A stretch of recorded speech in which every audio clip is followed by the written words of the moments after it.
네, 안녕하세요. 저는 고려대학교 DSBA 연구실 박사과정 서승환입니다. 오늘 말씀드릴 논문은 Going Deeper with Convolutions라는 논문이고요.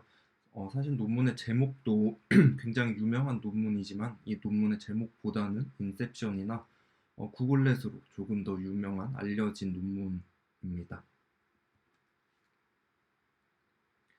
그래서 논문을 살펴보기 앞서서 우선 개요에 대해서 말씀을 드리면 2014년도 이미지넷 컴페티션에서 우승을 했던 논문이고요.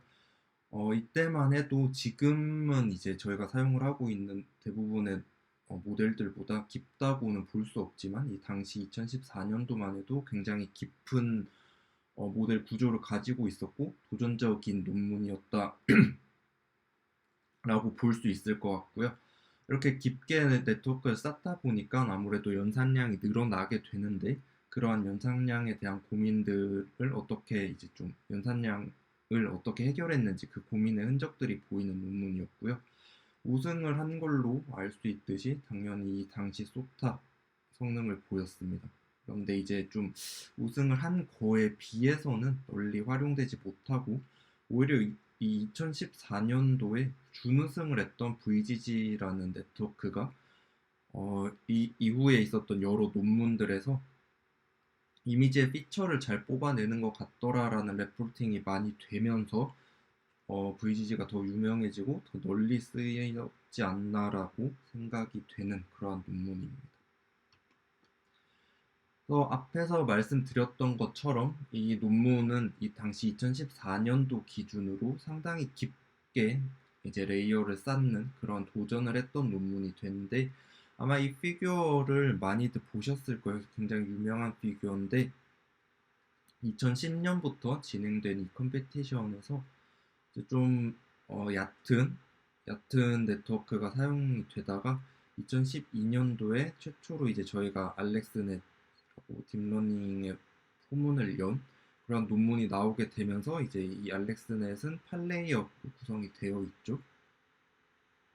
그래서 여기서부터 시작을 해서 2014년도에 이제 구글넷과 VGC넷이 동시에 이제 VGC는 16과 19가 이제 모델이 두 개가 있는데 19레이어를 시도를 하고 구글넷 같은 경우에는 22레이어를 사용을 하면서 탑5 에러를 뭐 사람의 수준까지 끌어올렸다라고 이제 좀 평가를 듣게 됐었죠. 그래서 여기서부터 본격적으로 네트워크가 깊어지기 시작을 하면서 2015년도에 레즈넷, 뭐 지금도 여전히 굉장히 많이 사용을 하고 있는 이 레즈넷 같은 경우에는 152레이어, 가장 깊은 것 같은 경우는 152레이어까지도 나오는 걸 확인을 할 수 있었습니다. 그래서 이제 좀 레이어를 깊게 쌓아보자라는 모티베이션에서 논문이 연구를 시작을 했다라고 저자들이 말을 하고 있고요. 네, 그래서 모델을 깊게 쌓는데 그럼 깊게 쌓으면 무조건 성능이 향상되는가라는 질문을 할 수가 있겠죠.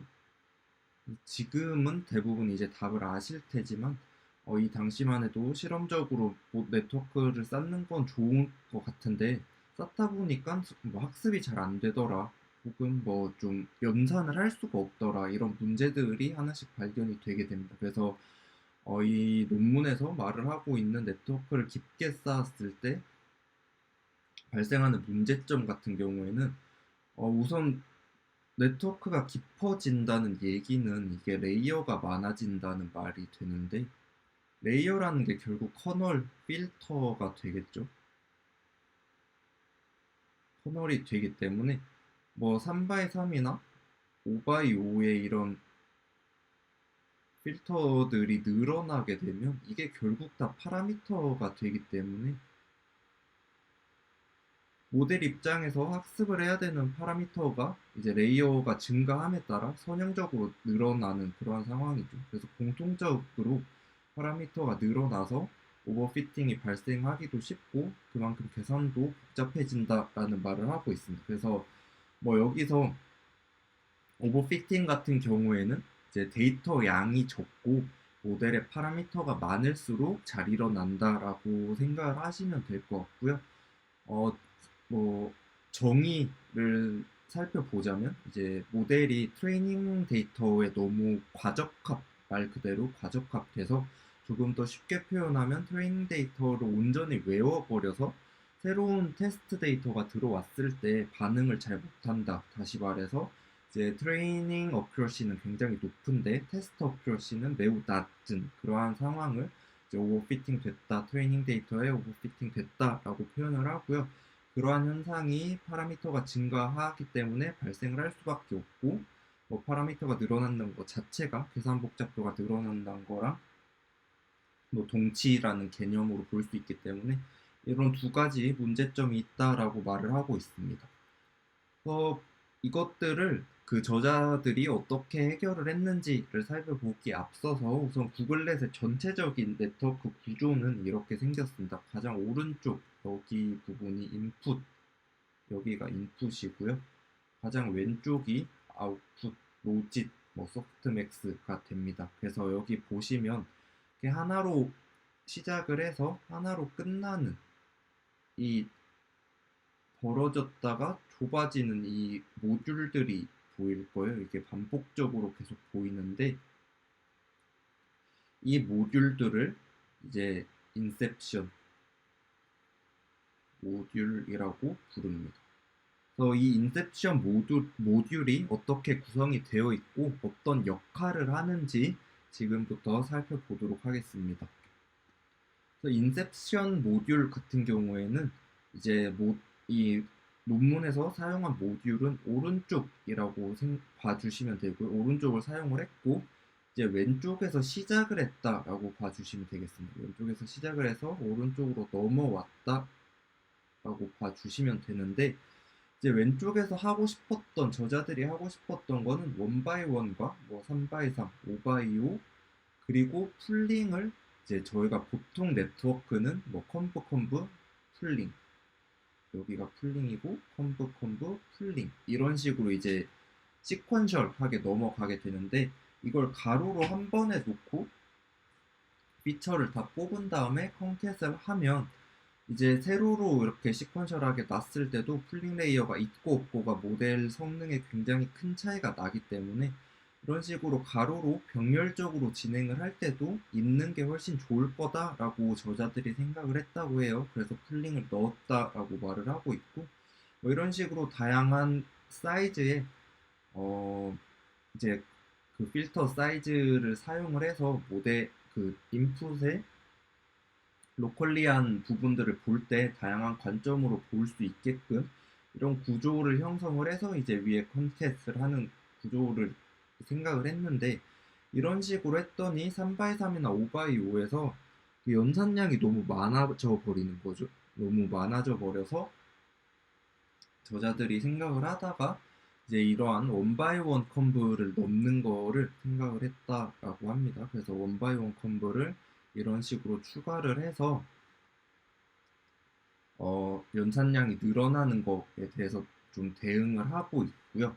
그러면 원바이원 컴브를 넣었을 때 왜 연산량이 줄어드는지를 한번 저희가 생각을 해보면 이미지가 이렇게 있을 때 3x3 컴브를 그대로 넣게 되면 뭐 이런 식으로 필터가 쭉 돌 텐데 저희가 여기서 생각을 해야 되는 게 사실은 이 채널이 되겠죠.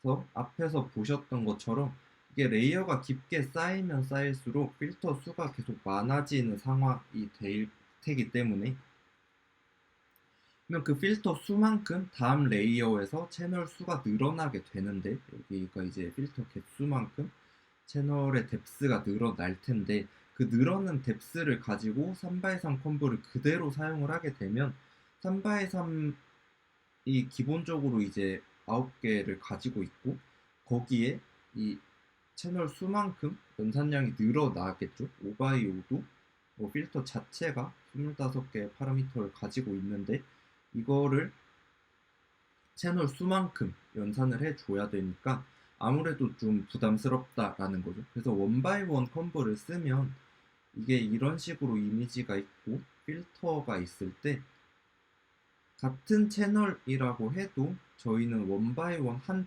픽셀만 고려를 하면 되기 때문에 연산량이 이제 여기에 비해서 크게 줄어드는 장점이 있습니다. 그래서 이거를 채널 바이 컨볼루션을 한다라고 생각을 해주시면 될 것 같고요.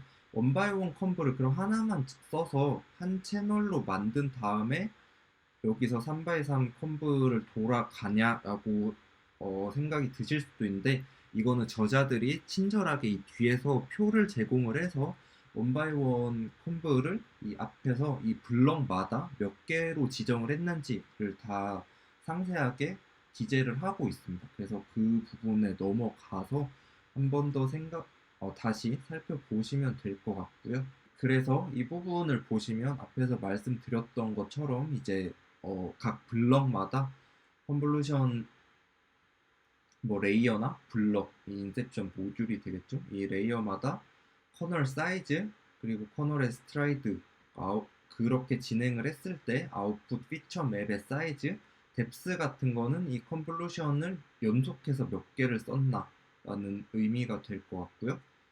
그리고 여기서는 원바이원 컨브는 몇 개를 썼는지, 3x3의 리듀스 같은 경우에는 3x3 앞에 붙어 있는 원바이원 컨브의 필터 개수, 3x3 여기서 이제 넘어갔을 때 3x3 필터의 개수, 오바이오 리듀스 같은 경우에도 오바이오 커널 앞에 붙어 있는 원바이원 커널의 개수, 그리고 이 다음으로 시퀀셜하게 오는 오바이오의 커널의 개수, 그리고 풀링 프로젝트 같은 경우에는 앞에 보셨던 그 맥스 풀링에 관한 내용이고, 파라미터의 전체 수, 이거는 연산량이라고 봐주시면 될 것 같습니다. 그래서 첫 번째 컨볼루션만 7x7, 그리고 마지막 그 글로벌 에버리지 풀링을 하느라고 여기서는 이제 마지막에 아웃풋 사이즈가 7x7이라서 여기서 이제 에버리지 풀링의 사이즈가 7x7인 거고요.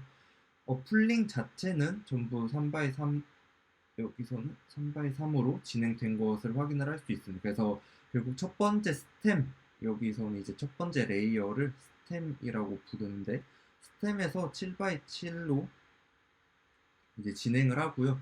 이 같은 경우에는 224x 224 그 이미지넷 데이터 자체가 224x224라서 스템을 크게 주는데, 저희가 사실 C#10이나 C#100 같은 경우에는 32x32이기 때문에 뭐 레즈넷이나 VGG는 원래 3x3으로 쭉 이어지게 되지만, 이런 식으로 스템이 큰 모델을 사용을 할 때도 C#10이나 C#100을 다룰 때는 스템을 가지고 와서 커스텀으로 3x3으로 필터 사이즈를 줄이고 진행을 하곤 합니다. 그리고 그쪽이 성능이 더 좋다라는 실험적 결과들이 좀 있고요. 그리고 네, 뭐 여기서는 이렇게 필터 개수 정도만 파악을 하고 넘어가면 될 것 같습니다. 네, 그 다음으로 구글렛에서 한번 짚고 넘어가야 되는 거는 이 억실러리 클래시파이어가 되겠는데요. 저희가 흔히 생각을 하면 이제 인풋이 있을 때 마지막 로짓은 하나만 나오게 되죠. 로짓을 거쳐서 이제 소프트맥스 거쳐서 이게 백프로파게이션이 쭉 되는데, 이게 이 구글렛 저자들이 이 부분에 대해서 굉장히 디테일하게 다루고 있진 않지만, 제 하는 말을 살펴보자면, 이게 그레디언트가 레이어가 깊어질수록 그레디언트 베니싱이 일어난다라고 말을 합니다. 저희가 이제 사실 CNN보다는 그 정통적인 RNN, 그 LSTM이나 GRU 이전에 있었던 정말 예전에 나왔던 그 RNN을 살펴봤을 때 단점이, 문장이 길어지면 혹은 시퀀스가 길어지면 그레디언트 베니싱이 되는 문제가 있다라고 이제 많이들 언급을 하는데, 그 문제가 CNN에서도 레이어가 깊어지면 발생을 한다라고 말을 하고 있어요. 그래서 이 레이어 중간중간마다 소프트맥스를 뽑아서 그레디언트를 역전파해주는 이러한 이제 억실러리 클래시파이어를 추가를 해줬다고 합니다. 그래서 이걸 추가를 해서 모델의 성능이 뭐 아무래도 가시적으로 향상이 됐었기 때문에 네, 이런 식으로 추가를 했지 않을까라고 생각을 하고 있습니다. 그래서 결과를 살펴보면 이제 여기 아래 세 개가 2014년도에 나왔던 그 논문이 되는데 아까 말씀드렸던 VGG가 여기서 2등을 한 걸 확인을 할 수가 있고요. 구글넷이 1등인데 아까 말씀드렸던 것처럼 VGG넷 자체가 좀 피처를 여러 다운스트림 태스크에서 피처를 뽑아내는데 강점이 있다라는 것들이 계속 좀 실험적으로 나오면서 구글랩보다는 VGG넷을 많이 사용을 하는 추세로 넘어간 걸로 알고 있는데 이 당시만 해도 우선 굉장히 다양한 시도를 통해서 사실 VGG는 이런 식으로 인셉션 모듈 같은 어떤 혁신적인 모듈이 없었기 때문에 이게 이제 2014년도에 그 이미지넷 컴페티션이 챌린지가 끝났을 당시만 하더라도 이제 구글넷도 굉장히 좀 핫했던 그런 논문, 물론 여전히 좀 굉장히 유명하긴 하지만 이제 네, 좀 다양한 시도로 좀 유명했던 그러한 논문이 되겠습니다. 그래서 결론을 말씀을 드리면 우선 뭐 계속적으로 말씀드렸던 것처럼 인셉션 모듈을 제안을 해서 이게 여기 이어지는 건데 깊은 네트워크에서도 비교적 적은 파라미터를 사용을 할 수 있게끔 만들었고 이를 통해서 모델의 성능을 크게 향상시켰던 논문이고 그리고 이 다음에 레지넷이 물론 레지넷 같은 경우에는 레지듀얼 블럭이라는 걸 전혀 다른 아이디어를 사용을 하고 있긴 하지만